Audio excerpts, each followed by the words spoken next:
Hello friends, मैं हूं आपका दोस्त संजय कुमार स्वामी। स्वागत है आपका एक बार फिर से बेसिक फोटोशॉप सीरीज के अंदर। आज हम बात करने वाले हैं कैमरा रो फिल्टर के बारे में। फोटोशॉप सीसी 2015 है हमारे पास में। इसके अंदर कैमरा रो फिल्टर आपको फिल्टर मेन्यू के अंदर मिलेगा। अदरवाइज अगर आपके फोटोशॉप के अंदर कैमरा रो फिल्टर नहीं है तो आप उसको अलग से डाउनलोड करके इंस्टॉल कर सकते हैं, फिर उसको यूज में ले सकते हैं। कैमरा रो फिल्टर जो है स्पेशली रो इमेज के लिए वर्क करता है। कैमरा रो फिल्टर का यूज हम जेपीजी फोटो के ऊपर भी कर सकते हैं, लेकिन ये कैमरा रो जो फिल्टर है रो फोटो के लिए स्पेसिफिकली वर्क करता है। रो फोटो कौन सी होती है? रो फोटो एक्चुअली कोई फोटो नहीं होती है। जिस तरह से जेपीजी फोटो होती है उस तरह से फोटो नहीं होती है। जेपीजी के अंदर कंप्रेस हो जाती है इंफॉर्मेशन। जो रो फोटो होती है उसके अंदर फोटो के अंदर इंफॉर्मेशन कंप्रेस नहीं रहती है, उसके अंदर अनकम्प्रेस्ड डाटा होती है। जब हम फोटो लेते हैं तो सेंसर के अंदर जो भी डाटा आती है उसे रिकॉर्ड करके एक फाइल फॉर्मेट के अंदर रखता है, उसको हम रो कहते हैं। और उस फाइल फॉर्मेट का नाम अलग अलग कैमरे के हिसाब से अलग अलग हो सकता है। जब हम फोटो लेते हैं डीएसएलआर कैमरे से तो उस समय हमारे पास में ऑप्शन रहता है कि हम जेपीजी के अंदर फोटो निकाल रहे हैं या रो के अंदर फोटो निकाल रहे हैं। तो वहां पर आप रो फोटो लेने के लिए रो को सिलेक्ट करें। रो फोटो जो होती है उसको बाद में हम जेपीजी में जब कन्वर्ट करेंगे तो उसके लिए किसी स्पेशल सॉफ्टवेयर की जरूरत पड़ती है। वैसे निकॉन और कैनन के कैमरे के साथ में ऐसी सॉफ्टवेयर आता है, लेकिन फोटोशॉप के अंदर भी हम कैमरा रो फिल्टर के थ्रू भी उसको जेपीजी के अंदर कन्वर्ट कर सकते हैं। रो फोटो जो होती है उसके अंदर हमारे पास में ऑप्शन रहते हैं बाद में फोटो के अंदर एडजस्टमेंट करने के, हम ज़्यादा हाई क्वालिटी की इमेज प्रोड्यूस कर सकते हैं। लेकिन जेपीजी को कैमरा रो फिल्टर के थ्रू ज़्यादा हाई क्वालिटी के हम नहीं बना सकते। जो इंफॉर्मेशन जेपीजी के अंदर अवेलेबल होती है उसी को हमें यूज करना पड़ेगा, अदरवाइज रो के अंदर ज़्यादा इंफॉर्मेशन होगी। ये जब हम कैमरा रो फिल्टर आज हम इसके अंदर देखने वाले हैं, उससे आपको धीरे धीरे पता चलेगा कि इसका क्या एक्चुअली यूज है कैमरा रो फिल्टर का। जेपीजी के अलावा रो इमेज के अंदर ज़्यादा हमारे पास में ऑप्शंस अवेलेबल रहते हैं। तो मैं आपको यही कहूँगा कि आप अगली बार से जेपीजी के बजाय रो इमेज शूट करें, फिर उसके बाद में उसको जेपीजी के अंदर कन्वर्ट करें अपनी इच्छा से, तो आपको ज़्यादा बेटर क्वालिटी मिल पाएगी। तो आइए शुरुआत करते हैं कैमरा रो फिल्टर की फोटोशॉप के अंदर। ये फोटोशॉप सीसी 2015 है हमारे पास में, और यहाँ पर ये देखिए मैंने रो प्लस जेपीजी फोटो यहाँ पर शूट किया है। तो कैमरे से जब मैंने ये फोटो निकाली थी तो ये जेपीजी और ये रो इमेज दोनों एक साथ में यहाँ पर आ गई। तो जेपीजी की जो क्वालिटी है वो तो आपके सामने है, ये इस तरह की जेपीजी है आपके सामने यहाँ पर, और जो रो फोटो है उसको हम कन्वर्ट करेंगे। कैमरा रो फिल्टर जो है फिल्टर मेन्यू के अंदर आपको यहाँ मिलेगा कैमरा रो फिल्टर। अब देखिए ये यहाँ पर अभी कोई फोटो नहीं लेके हैं इसलिए वर्क नहीं कर रहा है। कैमरा रो फिल्टर को आप जेपीजी के ऊपर भी यूज कर सकते हैं। जैसे कि हम जेपीजी फोटो के यहाँ पे लेके आएंगे और यहाँ से कैमरा रो फिल्टर के ऊपर क्लिक करके इस तरह से यहाँ पे वर्क कर सकते हैं। और इसको मैं यहाँ से क्लोज कर देता हूँ। और जब आप रो फोटो लेके आएंगे तो आप जैसे ड्रैग एंड ड्रॉप करेंगे या ओपन करेंगे तो डायरेक्ट कैमरा रो फिल्टर के अंदर ही ओपन होगी। फिर ओपन ऑब्जेक्ट के नाम से यहाँ पे ऑप्शन है, आप इसके अंदर इसके ऊपर क्लिक करके इसको फोटोशॉप के अंदर ओपन कर सकते हैं। लेकिन ओपन करने से पहले यहाँ पर कैमरा रो के लिए खूब सारे एडजस्टमेंट हैं और इनका अलग अलग तरह से यूज लेके हम बहुत अच्छी फोटो बना सकते हैं। और अगर इसी फोटो को आप एडजस्टमेंट करने के बाद में जेपीजी के अंदर सेव करना चाहते हैं तो यहाँ पे सेव इमेज नाम से आपको ऑप्शन मिलेगा। अब देखिए इसके अंदर और भी खूब सारे ऑप्शन है, इनके बारे में हम चर्चा करते हैं।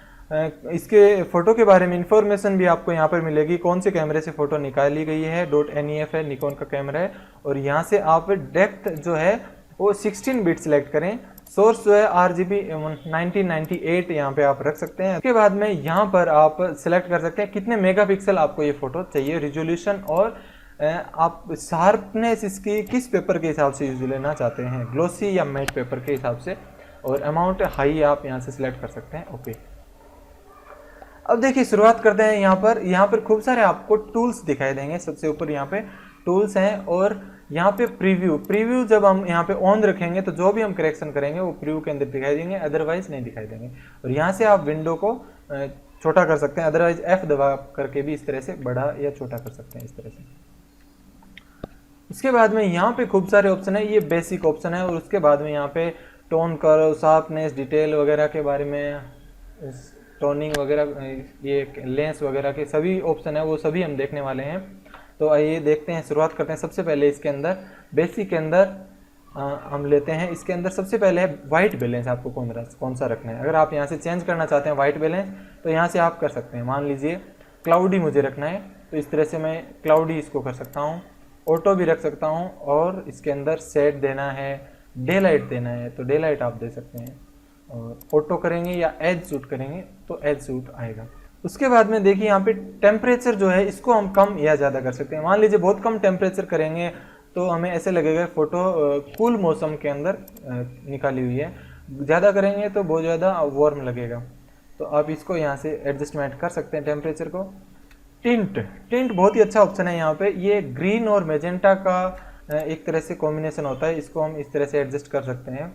और यहाँ पे एक्सपोजर, एक्सपोजर आप बाद में भी कम या ज़्यादा कर सकते हैं। मान लीजिए मैं कम एक्सपोजर कर रहा हूँ, तो देखिए यहाँ पे आपको पूरी डिटेल यहाँ पे मिल रही है। अगर यहाँ पे बहुत ज़्यादा लाइटिंग होती, मान लीजिए यहाँ पे सूरज अभी पूरी तरह से दिखाई नहीं दे रहा है, यहाँ पे और ज़्यादा अगर हाईलाइट होता, वो भी आपको डिटेल इसके अंदर दिखाई देती, तो वो आप एडजस्टमेंट कर सकते हैं। और फुल एक्सपोजर करने से यहाँ पर जो डिटेल आपको नहीं दिखाई दे रही थी, मान लीजिए यहाँ पर ये डिटेल नहीं दिखाई दे रही थी, वो भी आपको दिखाई देगी।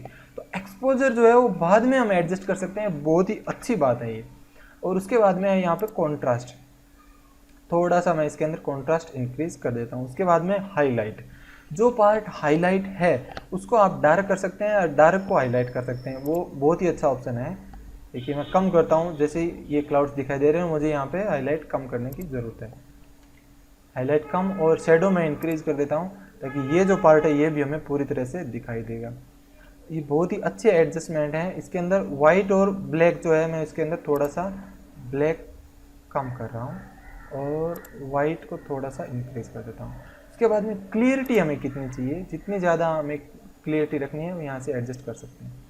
देखिए फोटो के अंदर जैसे जैसे हम ये सब एडजस्टमेंट कर रहे हैं तो डिटेल इस फोटो के अंदर आ रही है। देखिए प्रीव्यू में ऑफ ऑन कर रहा हूँ, तो ज़्यादा डिटेल आपको फोटो के अंदर देखने को मिल रही है, जो डिटेल हमें पहले नहीं दिखाई दे रही थी। और उसके बाद में यहाँ पे बहुत अच्छे ऑप्शन है वाइब्रेंस का और सेचुरेशन का। सेचुरेशन के अंदर सभी कलर्स जो है एक साथ इंक्रीज हो रहे हैं, ये देखिए कितने अच्छे तरह से यहाँ पे इंक्रीमेंट हो रहा है। और वाइब्रेंस को भी आप यहाँ से इंक्रीज कर सकते हैं। इसके अंदर भी वही है, लेकिन ये सभी कलर को एक साथ इंक्रीज नहीं करता है। देखिए अभी दिखाता हूँ मैं आपको। जैसे जैसे इंक्रीज करेंगे, कुछ एक कलर्स ब्लू रेड वगैरह जो कलर्स हैं स्किन टोन को भी ये प्रोटेक्ट करता है, तो वो कलर्स इससे इंक्रीज होंगे। तो थोड़ा सा मैं इसको इंक्रीज कर रहा हूँ, थोड़ा सा इसको। यहाँ पे ये एडजस्टमेंट हमने कर ली। उसके बाद में और ऑप्शन है यहाँ पे टोन कर्व। टोन जो कर्व है इसके अंदर एक तो पैरामेट्रिक्स है और एक पॉइंट से आप यहाँ से इस तरह से पॉइंट से कर सकते हैं। अदरवाइज जो ऑप्शन है इसके अंदर एक लाइनियर वगैरह मीडियम कॉन्ट्रास्ट, इनको एडजस्ट कर सकते हैं। अदरवाइज यहाँ पे पैरामेट्रिक्स के अंदर बहुत अच्छे ऑप्शन है हाईलाइट्स का और लाइट्स का, डार्क का, शेडो का। हाईलाइट्स जो एरिया है उसको और ज़्यादा हाईलाइट करना है या कम करना है, वो एडजस्ट कर सकते हैं। तो हाईलाइट को हम यहाँ से, तो हाईलाइट को यहाँ पर हम नॉर्मल रखते हैं। और उसके बाद में जो लाइट्स एरिया है उसको यहाँ से थोड़ा इंक्रीज कर लेते हैं। हाईलाइट फिर मैं कम कर रहा हूँ, लाइट इंक्रीज करेंगे, डार्क यहाँ पे थोड़ा सा कम कर रहे हैं। शेडो जो पार्ट है वो अगर आपको शेडो और दिखानी है, जैसे कि इसके अंदर कम करेंगे तो ब्लैक हो रहा है, तो थोड़ी सी और शेडो की डिटेल हम यहाँ पे ले लेते हैं। इस तरह से हम एडजस्टमेंट कर सकते हैं। उसके बाद में यहाँ पर ऑप्शन है शार्पनेस का, तो हम यहाँ पे इसकी फ़ोटो की शार्पनेस यहाँ पे बढ़ा सकते हैं, और ज़्यादा शार्प करेंगे तो और डिटेल यहाँ पे दिखाई देगी अच्छी तरह से। और नॉइस अगर आप रिड्यूस करना चाहते हैं तो यहाँ से नॉइस को रिड्यूस कर सकते हैं। और इसके बाद में यहाँ पे और भी ऑप्शन है खूब सारे। ग्रीस्केल, HCL के अंदर कन्वर्ट टू ग्रीस्केल करेंगे तो ये ग्रीस्केल के अंदर कन्वर्ट हो जाएगी, यानी ब्लैक एंड वाइट आप बना सकते हैं। और इसके अंदर ये जो 1 by 1 कलर को एडजस्टमेंट कर सकते हैं। हु अगर करना है तो इसको यहाँ से कर सकते हैं। जैसे कि ब्लू को मैं यहाँ से इंक्रीज कर रहा हूँ, तो ये देखिए ब्लू कन्वर्ट हो रहा है धीरे धीरे, और यहाँ पे पर्पल की साइड में जा रहा है। और इसी तरह से कम कर सकते हैं पर्टिकुलर किसी 1 कलर को। यहाँ पे सेचुरेशन के अंदर और ज़्यादा हम कलर का सेचुरेशन बढ़ा सकते हैं। जैसे कि ब्लू का मुझे बढ़ाना है, तो ये देखिए क्लाउड्स के अंदर इसका बहुत अच्छा इफेक्ट आ रहा है। पर्पल, एक्वास, जहाँ जहाँ पे ये कलर्स आपको दिखाई दे रहे हैं फोटो के अंदर। येलो मुझे इंक्रीज करना है फोटो के अंदर, तो यहाँ से मैं येलो, ऑरेंज ये इंक्रीज कर सकता हूँ। रेड,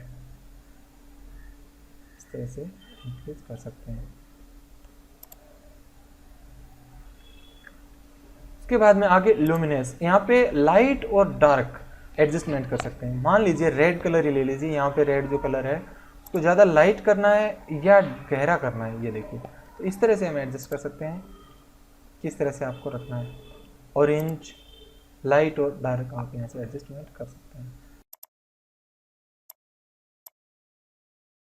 उसके बाद में और भी ऑप्शन है यहाँ पे, देखिए लाइट, हाईलाइट और शेडो का जो बैलेंस हमें रखना है। हाईलाइट शेडो का बैलेंस हमें बिठाना है। हाईलाइट के अंदर क्या होना चाहिए, शेडो के अंदर क्या होना चाहिए, यहाँ से डिफाइन कर सकते हैं। ह्यू से हम कलर डिफाइन करेंगे, सेचुरेशन से उस कलर को बहुत ज़्यादा लाइटर या बहुत ज़्यादा हाईलाइट कर देंगे उस कलर को, या फिर बिल्कुल कम रखेंगे।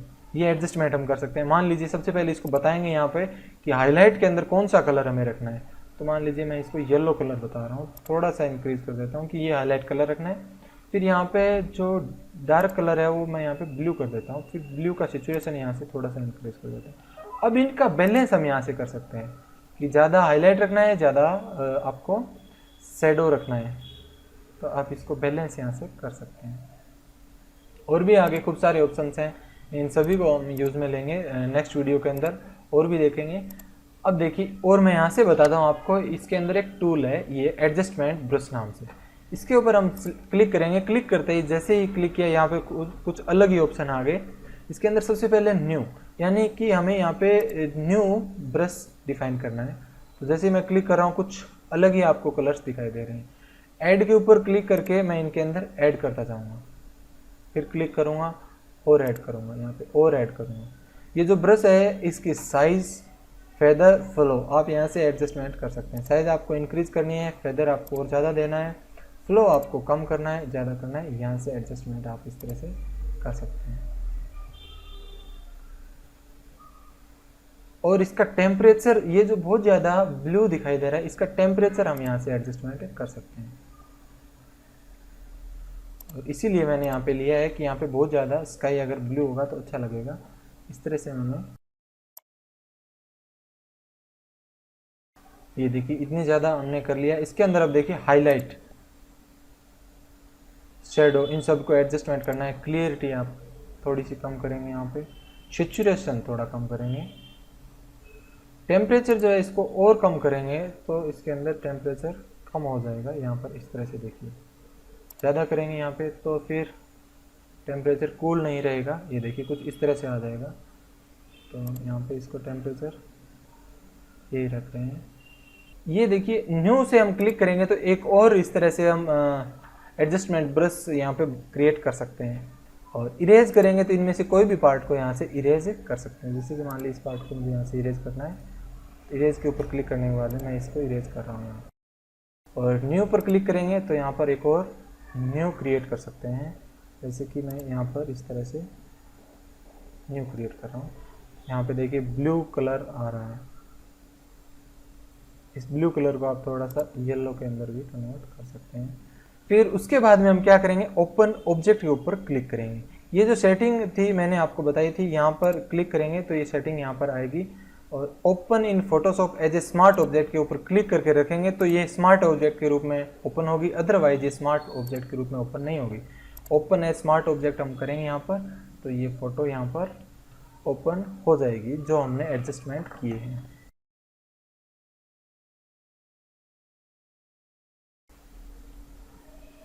तो देखिए इस तरह से ये फ़ोटो हमारी यहाँ पर ओपन हो गई है। और इस फोटो के अंदर अगर वापस आप एडजस्टमेंट करना चाहते हैं तो इस स्मार्ट ऑब्जेक्ट के छोटे से चिन्ह के ऊपर डबल क्लिक करेंगे तो यहाँ पे वही कैमरा रो फिल्टर यहाँ पे इस तरह से ओपन हो जाएगा। और ये हमने इस फोटो के अंदर एडजस्टमेंट किए हैं। और ये आप डिफरेंस फ़ोटोज़ के अंदर देख सकते हैं। ये पहले फ़ोटो कुछ इस तरह से थी और अब इस तरह से फ़ोटो, और बहुत ही अच्छी फ़ोटो लग रही है। कैमरा रो फिल्टर का ये वीडियो आपको कैसा लगा आप मुझे कमेंट करके ज़रूर बताइए। और अगर आपको ये वीडियो अच्छा लगा तो आप इसे लाइक करें। आप इस वीडियो को देखने के बाद इसकी प्रैक्टिस करें, उसके बाद में आप नेक्स्ट वीडियो देखें। नेक्स्ट वीडियो के अंदर भी हम बात करने वाले हैं कैमरा रो फिल्टर के बारे में। आप इस चैनल को सब्सक्राइब करें ताकि जो भी मैं नए वीडियोस अपलोड करूंगा उनका अपडेट आपको मिलेगा, और आप इस वीडियो को शेयर करें ताकि आपके दोस्त भी फोटोशॉप सीख पाएंगे। मिलते हैं नेक्स्ट वीडियो के अंदर। Thank you.